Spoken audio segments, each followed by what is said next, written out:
La parole est à Madame Sylviane Noël pour le groupe Les Républicains.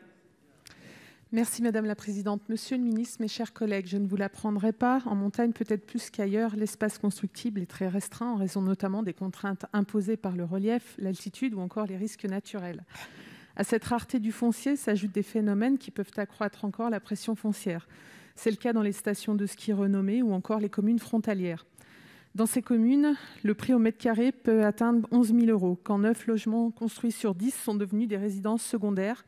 C'est la population permanente de ces communes qui fuit et des stations qui se meurent. Ce sont des services publics, des entreprises, des hôpitaux, des EHPAD qui ne parviennent plus à recruter.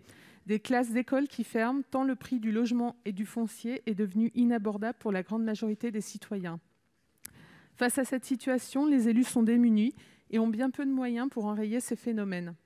Nous sommes, à mon sens, ici, dans le cas où la différenciation et la reconnaissance de la spécificité montagne doivent pleinement s'appliquer. À circonstances exceptionnelles, mesures exceptionnelles. Nous devons accorder aux élus locaux des moyens réglementaires pour les aider dans cette tâche. Certains maires, à l'instar d'Éric Fournier, maire de Chamonix, ont déjà pris des mesures courageuses. J'avais, il y a quelques mois, en relayant une proposition de Madame le maire de Megève, suggéré à Julien Denormandie, alors ministre du Logement, de mettre en œuvre notamment une expérimentation visant à accorder dans ces communes un abattement significatif des droits de succession à tout héritier en contrepartie de son engagement à s'établir durablement dans cette commune en résidence principale.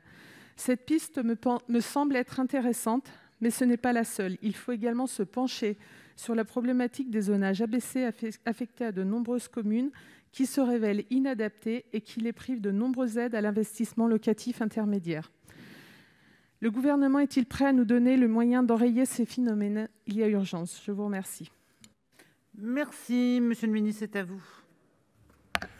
Merci Madame la Présidente. Madame la Sénatrice, oui, je partage votre analyse des territoires de montagne, notamment dans les Alpes du Nord, et je sais bien quels sont les déséquilibres qui peuvent être créés dans des zones qui sont relativement riches, proches des grandes agglomérations internationales. Je pense en particulier au bassin économique de Genève, avec des problèmes de spéculation immobilière, d'artificialisation de l'offre, etc. Vous citez la pression foncière dans un certain nombre de stations et les tentatives de solutions qui ont été trouvées à Megève ou à Chamonix, où les prix du mètre carré sont plus élevés qu'à Lyon. Donc, je connais bien cette situation qui n'est pas tout à fait la même dans tous les massifs. Nous n'avons pas la même attractivité. Tout le monde n'a pas Genève et l'aéroport de Cointrin à proximité immédiate. Les grandes capitales européennes du Nord sont toutefois très près des Alpes et c'est une situation difficile.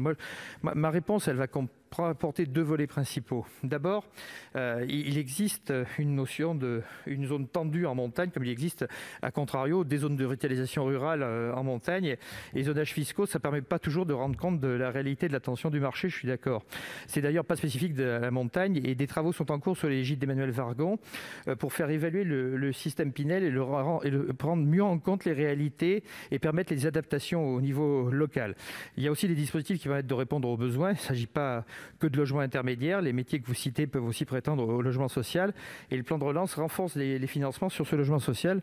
Je vous invite d'ailleurs à étudier la création d'organismes fonciers solidaires qui permettent l'accession sociale à la propriété, en dissociant les problématiques de propriété de l'appartement de celles du terrain.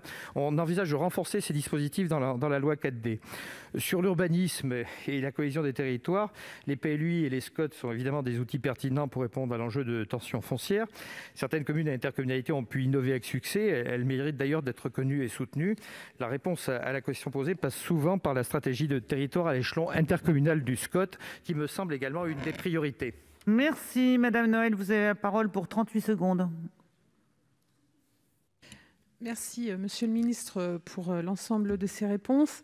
Je tiens à souligner quand même la situation très préoccupante de certaines communes qui ont en plus un tissu économique qui se délite complètement face à cette fuite de population permanente, puisque les professionnels n'arrivent même plus à subvenir à leurs besoins en dehors des périodes touristiques. Donc il y a vraiment urgence à agir. Et je crains malheureusement que les SCOT et les mesures prises en matière d'urbanisme ne suffisent pas à répondre à cette problématique.